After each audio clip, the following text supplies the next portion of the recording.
Pilipino, ganun-ganun na lang, hindi namin nalaman kung saan yung pinagdadala. Meron na kabalita yung pinasok pa yung 45 million sa mga malita at dinala sa Conspan at sa kumpanya kami ng politiko. Pero pag hihingi na natin kung gaano sila kakayaman, hindi pwede. Hindi pwede yun, balibo na. Hindi naman tayo nagbukas po, hindi naman nga natin yung sa atin itong si Pamagin. Tayo nagbida-bida, may lalabas din sa kanya mo. Hindi sa kaya ng Pilipino. Hindi mo po ang gano'n. You must all take note that the assignment contains many details that might compromise the security safety of public official concerned. Ganon. Ganon. Talagang itong bansa na to, itong mga polisiya na to, hindi mo pinoprotektahan ang mga ordinaryong Pilipino. Sino ang pinoprotektahan? Yung mga oligarko, mga mayayamang politiko, ang bihira o yung pera na sa bayan ng Pilipino, kung waldasin nila kung saan, di ba dito, punta dyan, hindi ng ganito, kain sa ganyan, pasyal doon, pasyal dyan. Noong, yan, gano'n na lang. Ilalagay nila yun sa ano na yun, yung pagwaldas nila ng pera na yun, ilalagay nila sa kanilang MOOE. Maintenance and other operating expenses. Di ba? Oh, doon mo dadalhin ng mga ano na yan, yung kaperahan niya. Ngayon, pagkatatanungin na natin sila, ginamit nila yung pera na sa bayan ng Pilipino. Kung tatanungin natin sila kung gaano sila kaya, nakagaya, hindi basta pwede ilabas yung tsagin namin. Kung yung mga address, wala kang problema dyan. Takpan nyo lang. Di ba, takpan nyo yung mga address, yung mga sensitibong pangalan, ng mga malutot at minauditan. Iinig-mig mo yung problema. Di ba? Kaso, ang issue talaga natin dito, no? Napaka-init itong issue ng korupsyon at meron na balita na talagang bumabaha ng pera dito sa mga bahay niya sa Conspan. Na hinihingi na natin, ang dami nilang palusot. Hindi naman taong bayan naglawas ng issue niya. Nagbida-bida yan sa mga nila. Nagbida-bida yan kamo ko. Ngayon, bida-bida yan sarang. Di ba naman pa siniban mo yun nga? So, hindi mo ba kayo na yung masasabi nyo? Paunahan lang yung gabinete na kayo mo mauna ng labas ng sabi. Of course. Ganun pa siya, di ba? Tapos biglang kamo ito si Executive Secretary ng Pumas Benson. Mag-usap-usap nyo na kasi kayo. Sabihin mo sa amo mo, kahit saan gabi lang, tigilan nyo yung pagpupulbulo niya. Mag-meeting naman kayo. Para ika-insist yung pag pinagsasabi sa media, sa mga sa publiko. Dahil nakakaluwas ba sa amin? Tandaan mo na wala ka pa rin ambag sa sambayan ng Pilipino. O, dito tayo kay Bangan. Isa ba, may interest kayo sa pamahalaan, kaya ganyan kayo makapagpaka-asa dito sa presidente na to, kahit alam nyo na yung problema, dahil sa kayo kumikita. Eh, nagagawa natin, racket nyo yan. Ito mga kababayan, punta mo tayo dito kay Bangan. Ang Bangan to, pakita nyo natin ng mga kababayan. Ilang libo, mahigit 2,000 silid-aralan lang nabuksan na. 2,000 ito.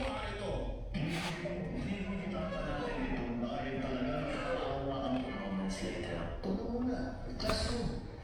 Sinawa na na 60,000 ang kulang natin na classroom.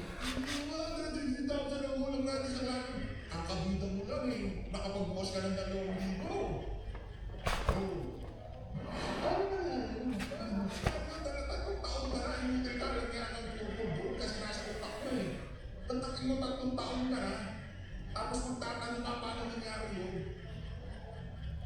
Hindi, isa bagay, ang strategy pala, nakisisi na naman sa mga rebelde. Yan ang mga pangahag, di ba? Hindi mo sila hindi take ownership. Ako magtatrabaho nito, trabaho ko na to, araw na to, di ba? Hindi mo ano yan dito. 3 taon na lang sa administrasyon. Lagyan yan. Parang kasalanan pa rin ni Duterte. Paano na ito? Mas pinaglaan na lang. Hindi naman po, 2,000 sininaaratan. 52,000 dito kung ito ako umali ako, 52. Tapos kasi may 400,000 lang yung kukulangan sa klasin. 3 taon na siya, 3 taon na siya yan sa administrasyon. So pagka wala siyang nagawa, walang na ito yung classroom sa kanyang administrasyon, okay lang. Basta isisi natin doon sa mga nagkaka-administrasyon. Hindi lang po kay Duterte yan, kay Pinoy, kay Gloria, kay Era. Yan yung problema natin sa ating edukasyon. Ano mo yan? Hindi naman mo nag-accumulate sa isang administrasyon.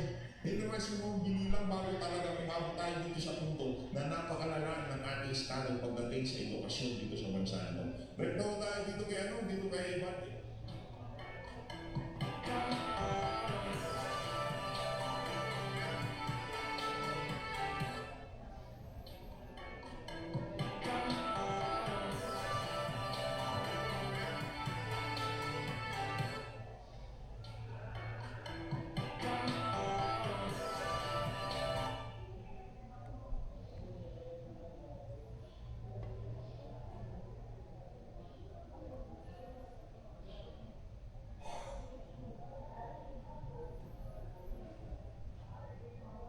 Guys, nakalimutan ko gawin yung presentations ko para sa class. Buti na lang dala ko yung laptop ko, so nagawa ko siya with Canva. So, sinerch ko na yung topic na kailangan kong i-discuss, which was mitosis.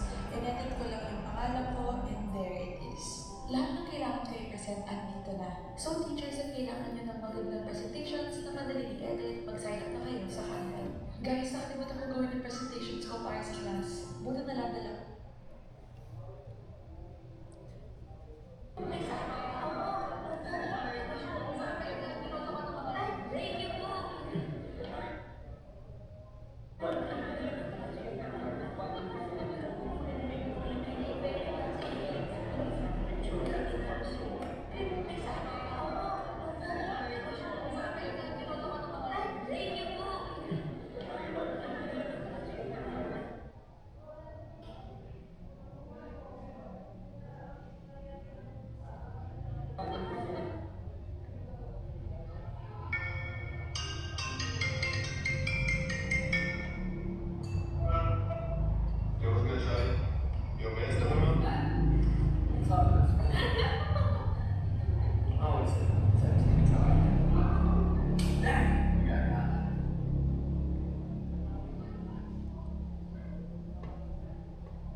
This woman is live streaming from a busy street in India as one creepy guy approaches her.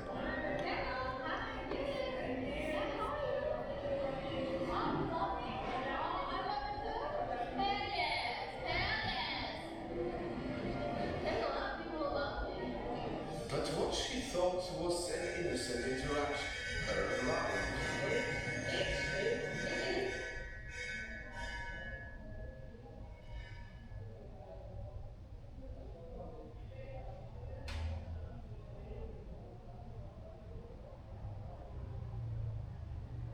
Where it belongs then working together. It's about cultures coming together. So it was a platform for fair competition, and I hope that this can be inspiring to some of the viewers, not athletes, but even when you're not a professional athlete, I hope it can be forward. I was very honored to be part of this amazing journey. Something, would you like to say your producer time? 8 countries here, but still, the physical war, the battle over next to is back. So we're continuing to show confidence for physical age very much, everyone. Thank you.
lalabas na naman ang pagiging pangay nito si Marcos Jr. Okay? Mahirap po kayo. Balak-balak mo sila, standing ovation. Pero sino na bang pinatutukan ninyo dito si President? They know who they are. They know who they are. They know. Alam nila kung sino sila.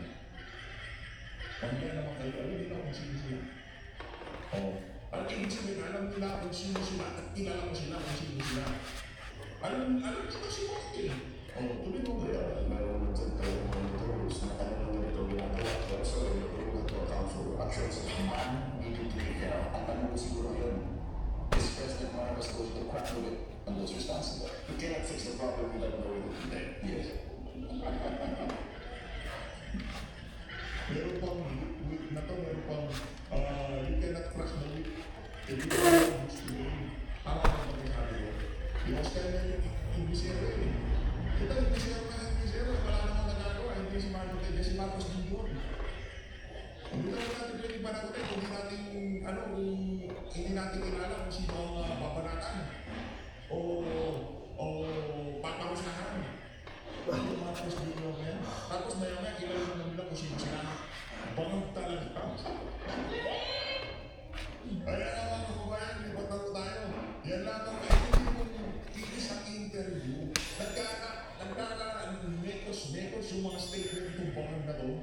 Ayan yan. Ano, bawasan ba ng Pilipino? Sasabihin niya rin, lalabas niya sa alin niya. Tapos ang executive secretary, sasabihin naman, iba naman. Ang mga mag-isip-isip na mo kayo, magtanong na ko kayo, kung nasa tamang katinuan ba, yung mga opisyal ngayon sa ating bayan. Kasi pwede din natin manatan dito itong si Lagdameo, pwede natin itong si Garzarin, pwede natin sabihin na, ba't sa akin? Sabi ni Marcos Jr., kung minsan nilabas niya ngayon sa akin. O kung ilabas na yan. O bira, ngayon sasabihin mo, kesyo ano ba dyan, meron kang circulation dyan na dapat talaga yung paglalabas niya pa rin, napakasipin pa rin. Hindi kahit sino, pwede pa rin makakita na siya. Mahal mo, matatapos ang administrasyon na ito, hindi natin makikita ang sali. At kung makita mo natin yung sali na yan, sigurado, ano na yan, ika nga na ayos na. Napaliwad nga si tatay yung gumagabag na di ba? Pati ito mga kasama niyo, walang sinilas na walang paraan, walang visa, walang pasaporte, di ba? Nandun sa Dalit Netherlands, lalaman at ano ng mga Italiano, hindi ba maayos? Napakalit na looban. Tawa tayo, dito tayo, manang tayo,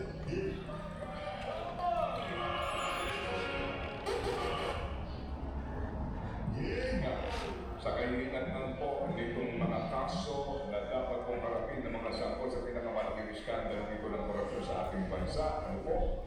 Bagamat nagsisimula na po ang proseso rito, pero mukha pong ang magiging narrative dito at dinadali. Ang sinasabi ng ating mga nakakaugnayan ay hindi na balik. Ang importante ay hindi na ma-ulit ito. Okay. Hindi naman po yun. basta Pero hindi yata ako papayag na walang makukulong at mamamalusahan. yung panood nila, hindi na aarawain naman natin kung usapan dito. Basta, ang amin nga pangako, hindi na mauulit ito. Kalimutan nyo na yan, Sambay. Oo. Hindi ako pwede dun sa hindi naman na makukulong. Kaya wala na mapapagod. Hindi na mauulit yan kasi inaayos nila. Sila natin ang budget, gagawin na natin transparent, ila-livestream natin ang bangka. Hindi kami papayag doon.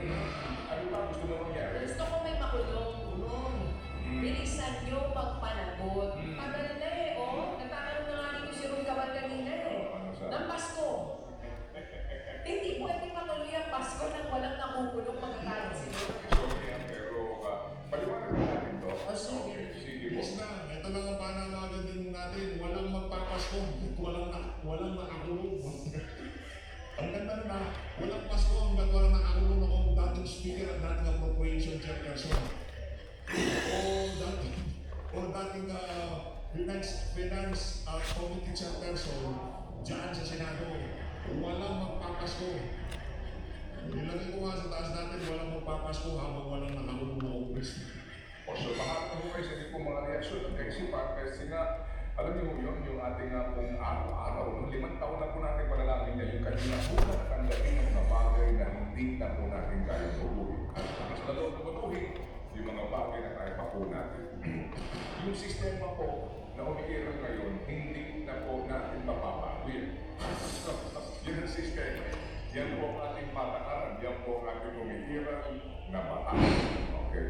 Pero pwede kasi yung mga taong nakakasiwa sa pagpapatupad ng sistema ito. Pero hindi magagawa pa tayo sa mga nakalupang pa eventually sa sandigan tayo. Okay, ngayon mga kapatid.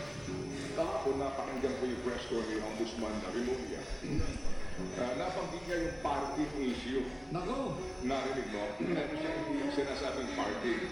Dahil sa mga parking na yan, nagkaroon na po ng eventual dismissal ng mga kaso dahil sa inordinate delay. Ang pag-uwan ng mga nasasakdal, hindi niyo pinagkaloob sa amin yung due process as required by law na a speedy trial sa mga nasasakdal. Pero sabi niya, ang nangyayari dyan, sila mismo ang nagpapatagal sa kaso. Okay. Inordinate delay, sinasadya. Parking. Ibig sabihin, kung narinig po ninyo yung katagang parking sa budget, di ba? Nung pinag-uusapan na po itong kontrobersya at skandalo sa korupsyon sa mga proyekto ng DPWH, yung mga proponents, may kanya-kanya silang nilalagay na budget sa bawat distrito, outside of their district, or kung ikaw ay nasa itaas, no? Kung ikaw isang senador, maghahanap ka ng paglalagapan na lalawigan ng distrito, ipapark mo muna dyan yung pera. Meron ng appropriations, park lang yan. Pag park mo dyan, magbabayad ka ng toll. Hindi pa may toll? Kumbaga makikiraan ka sa hari ng lugar na iyon. Ilang porsyento? Di ba kanya na? Hawak nga itong dalawang kapidapit. Ito siya at sinikat natin. Opo, maliban doon sa toll, mga kapatid, yun na nga po yun. Eventually, yung proponent. Sige, iubo mo muna bago ka pumirahin. Yung proponent, naalala ka ng mga proponents? Kasi daw akala nila dahil wala pang protesta, makakaligtaan mo rin sila. Hindi nila alam, pahingayin pa natin lalo dahil yung iba nananahimik na. So matapos ang parking sa mga distrito na po pwede paglagakan ng pondo nito So, may mga parking. proponents na ito. Anyway. Parking sa budget. Meron din parking sa Judikatura. Particularly daw po, dito nga sa Ombudsman, mismo, at sa Sandigan Bayan eventually. Ombudsman, pag naghain ng reklamo, dadaan sa counting proseso, patutulugin yung kaso. And then eventually, pupunta po ng hukuman para sabihin na yung ombudsman, tinulugan yung kaso namin. Para pwede na nila magamit yung coordinate delay. Doon din po naman mga kapatid sa Sandigan Bayan. Ito hong nandidiyan, pag pinag-aralan nyo yung mga decision nila, mas marami po sila kinakwik. Kaysa convict. Kaysa convict. Yung kinakonvict, ito yung mga ninanakaw, sinasabi ka, paano mo ito ngayon tatapusin, paano mo ngayon ito makokontrol ang narratives nang hindi umabot sa inyo itong kontrobersya ito? Paano? Yan! Talagang itong si Manong Ted, talagang kitang-kita ho na, gusto ho nilang makontrol, gumawa ng ICI. Di ba? Yan si Boy Green sa dyan sa Ombudsman. Tapos ngayon, dito naman sa issue na sa atin, dinidribble-dribble nila. Mamaya po, mapaliwanag natin. Pas-suspense. Kasi itong ICI na ito, ito lang po. Si Roberto Bernardo, yung USEC ng DPWH. Tandaan natin si Bryce Hernandez ang unang kumanta. Tumatanggi si Alcantara. Eventually si Alcantara, nag-execute ng affidavit, bagamat hindi patinto as in telcon, pero meron na siya binabanggit doon, pati yung scheme.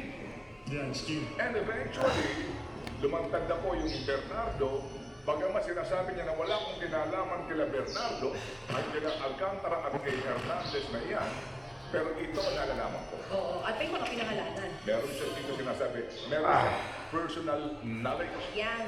Yan ang kanyang ginamit sa kanyang affidavit. Okay. Si Bernardo humarap in the Senate. Okay. And then, kung babalikan mo yung petsang nun, nung nabuo ang ICI, humarap siya ng isang beses lang. Hindi siya schedule na bumalik. May sakit daw. Hindi siya kinaharap. Okay. Dapat humarap siya today. Pero ang sabi po ng taga-ICI, taga spokesperson, may sakit daw ulit. You know what, in Hollywood, he's still sick. Yeah. Baka naman mabinat yan, Manong Ted. Pagbigyan na natin, kawawa naman yung mga ano na yan, yung mga district engineer na yan. Diba? May sakit, may sakit. Yes, okay. And sabi ho, hindi nila alam kung ano ang sakit Yes. at hihintayin nila ang medical certificate. Tama. Yan ang sinasabi, hindi ko usaka. Naku. Okay. Kailan ang kanyang balik? Tagapagsalita. Inaasahan November 11 or 12. Yun ang sinasabi. November 11 pa. That's more than 3 weeks. Oo, muli daw siyang ipatatawag. Di tayo sure, baka kasi may sakit siya ulit. Okay. Kung may sakit man po, dapat natin bigyan po naman po ng compassion. Bawat isa po sa atin. Oo naman. Kung may sakit. Yung passion, yung mga magnanalo kung may sakit ko, passion. Grabe, passion natin yung mga yan. Hindi mo ba ang Pag naririnig natin yung katagang compassion, biglang pumapasok sa utak natin itong si dating Pangulong Rodrigo Duterte. Tapos yung si Pastor Yuduloy na nagkaan na tipong nagkakasakit-sakit na dun sa loob ng ano. Hindi yung korupsyon ng kaso ng mga hindi korupsyon. Yung isa talagang pinagtanggol niya lang yung mga kabataan. Talagang hindi na lang sa kawandag ng ipinagbabawal na gamot, di ba? Yun yung ginawa ng dalawa na yun. Pero pagka ito, nagnakaw na sa damo kalamera, bigyan natin ng compassion. unang requirement kung ikaw ay talagang nag-iimbestiga, gusto mo malaman ang katotohanan dito, uunahin yung medical certificate bago yung approval. Oo. Wala pong medical certificate na inilalabas ng ICI at sinasabi, hihintayin pa nila yung medical certificate. Kung totoo na gusto ninyo talagang nalaman dito ang katotohanan at sasabihin ng taong ito, pinapuntahan nyo ba ng mga doktor ninyo si Ginoong Bernardo? Walang gano'n na nangyayari. Walang ganon. So between nung unang pagharap sa Senado, pagharap niya sa ICI, at yung mga postponement na ito, hindi ako magtataka kung pagbalik ni Bernardo, iba na ang kwento. Yan ang ano. Nanonostra na eh. Alam na nitong si Manong Ted. Dito tayo sa totoo. Nagbabago ang kwento. Ay, hindi ako magtataka ikaw. May mga posibleng hindi naman tama sa kwento. At baka may Pwede posibleng hindi na mabanggit itong si Zaldico. Ano ba naman, di ba? Ano ba naman yung bigyan ng malaki-laking yung ICI, malaki-laki, di ba? Ang laki ng ano yung si Martin Romualdez sa yes. may mga Malaki-laki yung ano ng mga yan, mga nalalaman.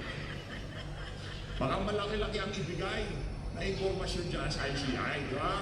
bagong pangalan sa kwento. Pero ako ay nagtataka kung paano to inalaw ng ICI. Ano to, mas mahigpit pa sa mga eskwelahan? Sa school nga, hindi ka excuse pag wala kang medical certificate. Excuse letter. Di ba? Yung excuse letter, pag sinabi mo may sakit, kailangan med-cert. Diyan sa inyo, okay lang kahit walang med-cert? So, kumbaga din po, kasi kung haharap itong si Bernardo at meron siyang mga sasabihin na karagdagang impormasyon, and eventually kung manasa publiko ang kanyang affidavit, muling pag-uusapan ng bayan ito at muli pong iinit ang issue na gusto ko nilang kontrolin. So feeling mo, baka Na gusto nilang kontrolin ang narratives dito na humupa, hayaan natin yung system, yung proseso. Okay, huwag kayong mag-alala kasi umaanda ang sistema. And eventually po, ang importante, hindi na ito mag-change.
kung sino mang tao na kapapangkain, ginawa ko ang lumang iya sa opisina ng lumang pagkasatabot mo.